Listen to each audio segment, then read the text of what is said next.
Mesdames, Mesdemoiselles et Messieurs, bonjour. Bienvenue dans votre chaîne Just Cause TV. Dans votre émission de ce jour, La Voix de l'élite, nous avons pour invité M. Keba Koloma Kamara.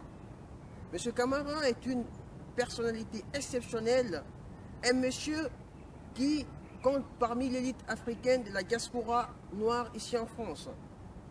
L'Afrique, il faut le dire, elle est un des rares continents qui, malgré ses immenses potentialités humaines et naturelles, reste encore en marge du développement. Cette situation, qui sans cesse grandissante, inquiète à plus d'un titre ses fils, qui, dans des aventures parfois très dangereuses, voire même utopiques, se déploient et s'investissent pour relever ce challenge tant immense. La plupart de ceux qui réussissent sont le plus souvent les premiers à ne plus apporter leur pierre angulaire à l'édification du continent. C'est pourquoi nous avons aujourd'hui invité M. Kamara, qui certainement par devoir ou par patriotisme a accepté de venir ici en France pour la poursuite de ses études. M. Kamara, bonjour. Bonjour. Merci d'être venu à notre émission La Voix de l'élite. Bien avant, nous aimerions que vous vous présentiez à nos téléspectateurs. Oui, je m'appelle Keba Koloma Kamara. Koloma est un nom saraholais qui signifie simplement le vieux, l'ancien ou tout simplement encore le sage. C'est un prénom plutôt que mon père m'a gentiment accordé en hommage à n'est-ce pas, un ami qu'il a connu. J'ai fait mes études au Sénégal, la première de la classe de 6e à l'université. J'ai obtenu ma maîtrise de philosophie au Sénégal. J'ai fait différents revues de philosophie, bien évidemment. J'ai enseigné à peine 5 ans, la 6e année, je suis venu en France. Je suis aussi... je travaille également en sciences d'éducation cette année. J'ai terminé avec la philosophie. Tout cela, justement, dans le cadre de ma formation académique. Ouais. Alors, M. Keba Koloma, ça signifie le sage, d'où certainement votre ambition et votre vocation à faire des études philosophiques. Peut-être que ce n'est même pas tout à fait lié à mon prénom. Mon prénom, peut-être qu'il y a cette raison-là, je l'ai connu beaucoup plus tard. Mon père lui-même ne m'a rien dit sur ça.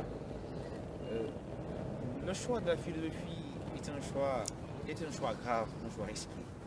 Un choix risqué pour quelqu'un qui se pose des questions, qui va avoir des réponses. Et je ne trouvais pas justement que l'histoire, que la géographie, les mathématiques, les autres disciplines ne pouvaient pas m'apporter ces réponses-là. Il fallait justement philosopher. Et la meilleure façon effectivement de la faire, c'est de s'inscrire en philosophie. L'ambition, l'amour grandissant m'ont donc propulsé à faire de la philosophie.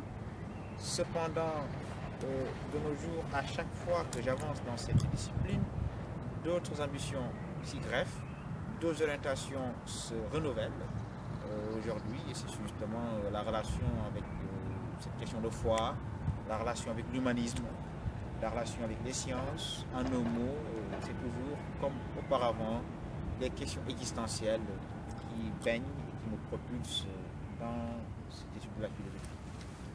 Alors, M. Kamara Keba, dites-nous, pourquoi avez-vous quitté le Sénégal, votre pays? Vous avez abandonné votre travail, vous avez abandonné votre famille pour venir ici en France?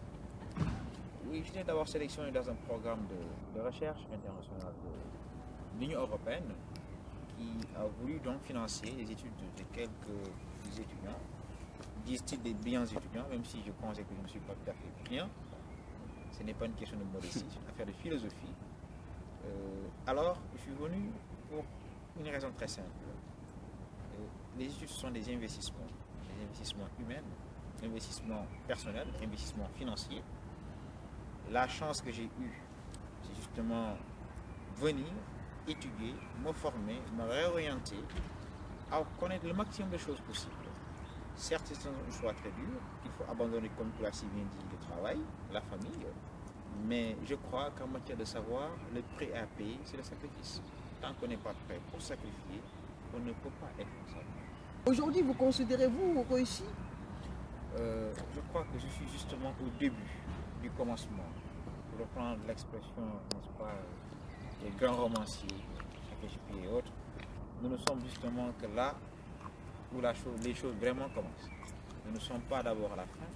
Ma réussite, peut-être que je ne saurais l'imaginer maintenant, car je ne suis qu'au début, au tout début, et ce qui reste à faire est beaucoup plus vaste, certainement beaucoup plus compliqué que ce qui est déjà fait. Ce qui reste à faire est encore beaucoup plus compliqué. Ce qui sous-entend que vous avez encore d'autres projets d'avenir. Parlez-nous de quelques-uns de vos projets de futur. Absolument que j'ai des projets d'avenir. Là, je devais justement même terminer, m'inscrire en PhD au Sénégal. J'ai voulu donc venir faire un master de philosophie, ce qui certainement m'apportera plus de compléments d'information, m'ouvrira d'autres horizons de réflexion, ce qui a d'ailleurs fait. Alors, il est évident que ce qui reste maintenant, c'est pouvoir terminer mon cursus, peut-être en sciences d'éducation, peut-être en philosophie. Le choix reste à faire parce qu'il y a d'autres enjeux qu'il faut prendre en compte par rapport à tout ceci. Alors, l'objectif final pour cette carrière académique, c'est le doctorat.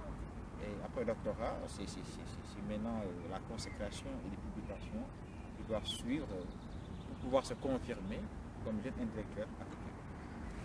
Pour pouvoir se confirmer comme jeune intellectuel africain, en quoi vos études donc pourront-elles être utiles à votre pays et quelle peut être la place de la philosophie dans l'édification de l'Afrique?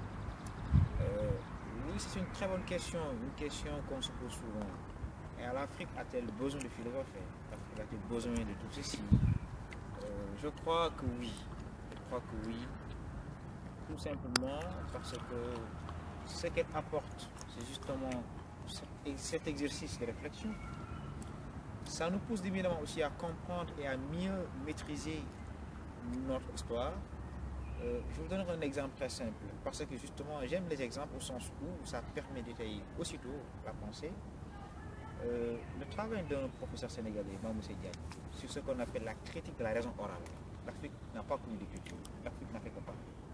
Nos ancêtres n'ont fait que parler, nous ne savons pas écrire, mais nous parlons. Mais cette parole est symbolique, cette parole est logique, cette parole est un système, n'est-ce pas, de raisonnement. Alors, dans ce travail-là, ce qui me paraît intéressant, c'est justement le fait qu'il a pu exploiter l'oralité africaine, que ce n'est pas un handicap, justement, ce n'est pas qu'un handicap. C'est évident qu'écrire est merveilleux, mais l'oralité a ce que l'on appelle un intérêt particulier par rapport à notre histoire, pour mieux la comprendre, pour mieux s'en approprier et pour mieux l'utiliser de nos jours. Comment auparavant les Africains éduquaient avec l'oralité? Comment les Africains pensaient le développement en oralité? Comment les Africains auparavant... Donc, ce travail philosophique qui consiste à creuser l'histoire africaine, à creuser l'oralité africaine, à mon avis, a une importance capitale pour notre histoire, la compréhension de notre histoire, de ce que nous sommes.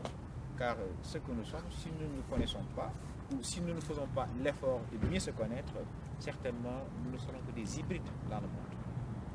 Mais à l'instar des autres sciences, la philosophie ne paraît-elle pas infime dans son apport au développement du continent africain? Oui, c'est vrai que d'abord nous avons besoin de manger et de boire, c'est évident. Nous avons envie d'avoir de belles maisons, de belles voitures. Nous avons envie de toutes ces choses-là qui certainement sont apportées par ce qu'on appelle la technologie, les sciences, n'est-ce pas, de première ligne. Mais ça ne suffira jamais, ça ne suffira jamais. Et c'est justement lorsqu'on a plus faim, lorsqu'on a plus soif, et d'ailleurs même lorsque nous avons faim et nous avons soif, nous avons certainement besoin de mieux réfléchir, nous avons certainement besoin de mieux se comprendre, nous avons certainement besoin de savoir connaître notre orientation. Et tout ceci, la philosophie ici ne serait pas prise comme étant une discipline particulière, mais c'est un apport dans la formation de chaque étudiant, de chaque élève, qu'il soit mathématicien, qu'il soit physicien, qu'il soit autre, qu'il puisse justement quand même comprendre son identité, comprendre ses objectifs. Quand je parle d'objectifs, je parle de façon générale africaine, par rapport à notre histoire de vie, l'indépendance, la colonisation, alors si l'on regarde de plus près, la philosophie ici ne doit pas être considérée comme une entité isolée, mais elle doit plutôt effectivement être dissoute dans les autres. À mon avis, tout le monde doit la faire. Cependant, à elle seule, elle est incapable. À elle seule, elle ne produit rien, elle ne fait rien. L'observation philosophique, à elle seule, ne saurait effectivement nous mener à une transformation de notre pays. Il faut justement quand même que l'on puisse s'en approprier par rapport aux autres domaines. Il n'est pas certainement utile de créer une université de philosophie, c'est évident. Mais il est certes utile que dans toute université africaine, qu'on puisse avoir de la philosophie, que les gens puissent philosopher au sens où, que ce soit des moments intenses et réflexions critiques par rapport à notre avenir. Ceci dit, M. Camara, nous aimerions savoir quelles sont aujourd'hui vos impressions par rapport à votre séjour ici en France, du point de vue de vos études, du point de vue des difficultés rencontrées. Quelles sont vos impressions par rapport à tous ces aspects de la vie? Je me rappelle jusque-là, le premier jour que j'étais arrivé, je tremballais avec mes 2 grandes valises, arrivé à un pays où je ne connais personne, où je me sentais étranger en moi-même, étranger par rapport au regard, étranger même dans ma chambre. Mais cette façon d'exister, qui effectivement était toujours là parce que c'était normal, je ne connaissais pas les uns et les autres, j'ai aussi aimé. J'ai aimé une manière de vivre que j'ai trouvée ici, qui n'a pas existé chez moi, c'est l'individualisme. D'autre part, ça m'a permis d'aller très vite dans mes travaux, de ne pas être très dérangé les uns et les autres. Cependant, ça a été aussi un handicap au sens où le sens de l'humain est réel chez nous Africains. Nous avons ce sens de l'humain, nous avons le flair de l'humain. Cela suppose justement que ce n'est pas tout à fait un handicap de vivre ensemble, ce n'est pas tout à fait un handicap de se voir, de se rencontrer, de discuter. Or, tout ceci donc a manqué dans mon stage académique. L'autre chose, c'est que j'ai découvert aussi quand même ma propre histoire, cette histoire africaine. J'ai appris à me connaître davantage. Qui suis-je? Quel type d'intellectuel au milieu de tous ceux qui sont blancs? Les raisons pour lesquelles dois-je continuer dans mes études, mais aussi également la relation que mon pays, Sénégal, avait comme étant colonisateur avec la France. Je me suis posé beaucoup de questions et j'ai trouvé certainement peu de réponses. D'autres réponses qui restent, certainement, c'est dans l'avenir que je pourrais effectivement les trouver. Alors, M. Camara Keba, croyez-vous à un avenir de l'Afrique? Croyez-vous à un développement futur du continent africain? Je crois que oui, seulement si l'on compare la France et l'Europe, nous nous trompons toujours sur ce qu'on appelle la comparaison.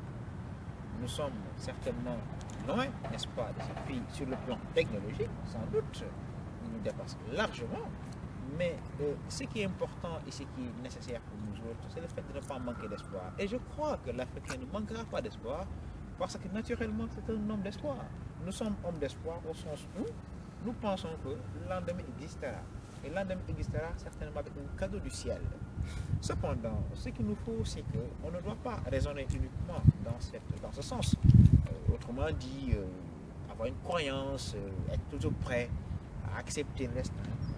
Je crois qu'il est possible, il est effectivement possible que l'Afrique puisse se développer. Bien évidemment, les conditions sont très simples, c'est qu'il faut travailler. Nous travaillons peu. Les raisons sont très complexes, politiques, économiques et autres, mais il nous faut nous réorganiser. Il nous faut prendre ce qu'il y a d'utile en Europe et le transférer dans nos manières de faire. Il faut prendre ce qu'il y a d'utile en Europe et de transférer dans nos manières de faire. Voilà ce que nous confie ici sur ce plateau Just Cause TV, M. Kabara Keba, dans votre émission, je vous le rappelle, La Voix de l'élite. Alors, M. Kabara Keba, le dernier mot vous revient. Oui, les derniers mots ne seront certes pas faciles à trier au volet, parce qu'on a toujours envie de dire beaucoup de choses, on a envie de dire autre chose. Ce qu'il faut justement retenir, c'est que, puisque nous parlons surtout dans le cadre académique, dans le cadre de formation académique des jeunes africains, qui sont appelés à devenir des intellectuels africains, je crois que le message qu'il faut leur donner, c'est qu'il faut justement avoir cette devise de Maximus Aurelius, force et honneur. Force et honneur, travailler travaillez avec honneur, donnez-vous avec passion, aimez ce que nous faisons et croire effectivement que les choses vont marcher. L'espoir est alors le dernier élément pour que les choses puissent se transformer d'elles-mêmes. L'espoir est le dernier élément pour que les choses puissent se transformer d'elles-mêmes. Aux fils et filles de l'Afrique, M. Kabara Kema vous appelle à plus d'ardeur, à plus de travail pour un continent africain meilleur et radieux. Ceci étant, il faut être optimiste, mais l'optimisme dans le pragmatisme, l'optimisme dans le réalisme, l'optimisme dans le travail, voilà ce qui peut faire développer notre cher continent.